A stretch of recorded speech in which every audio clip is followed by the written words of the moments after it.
ఓం శ్రీ గురుభ్యో నమః. ఓం శ్రీ మాత్రే నమః. మార్చి నెలలో మీనరాశి యొక్క ఫలితాల గురించి ఇప్పుడు మనం తెలుసుకుందాం. ఈ మాసంలో కొద్దిపాటి ఒడిదుడుకులతోనే నెల ఆరంభమవుతుంది.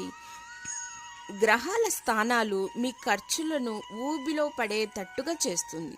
ఆర్థిక పరంగా కొద్దిపాటి నష్టం జరిగే అవకాశం గోచరిస్తోంది. కెరీర్ ప్రకారంగా చూస్తే ఈ నెలలో నిజంగా చాలా అనుకూలంగా ఉంది. దశమ స్థానానికి అధిపతి అయిన గురువు ఈ నెల మొత్తం 2వ ఇంట్లో ఉన్నందువలన అక్కడి నుంచి 10వ ఇంటిని చూస్తున్నందువలన ఈ రాశి వారికి చాలా మంచి అవకాశాలు, కెరీర్ పరంగా ఇంకా మంచి గొప్ప అవకాశాలు అందిపుచ్చుకుంటారు.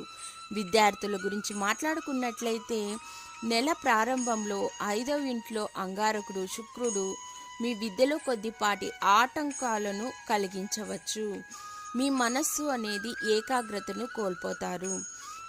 అనవసరమైన విషయాల పట్ల ఆసక్తి చూపి చదువును పక్కన పెడతారు. దీన్ని బట్టి చదువుపై దృష్టి పెట్టకుండా ఉండడం బట్టి మళ్ళీ మీరే బాధపడి చదువుకోవాలని ఆసక్తి చూపిస్తారు. కుటుంబ విషయానికి వస్తే గురువు ఈ నెల మొత్తం 2వ ఇంట్లో ఉండడం వల్ల కుటుంబంలో పరస్పర ప్రేమానుబంధం పెరిగి అందరితో ప్రేమగా నడుచుకుంటారు. ప్రేమ విషయానికి వస్తే కుజుడు మరియు శుక్రుడు 5వ ఇంటి ప్రభావం చూపుతున్నందువలన ప్రేమ సంబంధం పట్ల ప్రత్యేక ఆకర్షణ అనేది మీకు పెరుగుతుంది.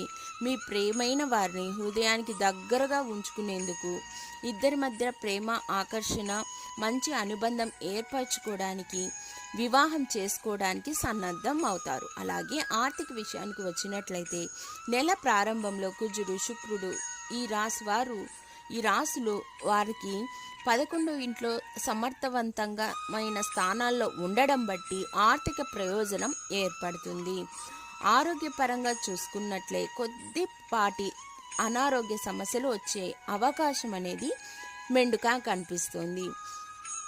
మాసం ప్రారంభంలో సూర్యుడు శని మరియు బుధుడు 12వ ఇంట్లో ఉన్నందువలన మరియు రాహు 5వ ఇంట్లో ఉండడం వల్ల మార్చి 7న శుక్రుడు 12వ ఇంటికి, మార్చి 15న కుజుడు 12వ ఇంటికి రావడం బట్టి ఆరోగ్యం పట్ల జాగ్రత్త అనేది చాలా చాలా అవసరం.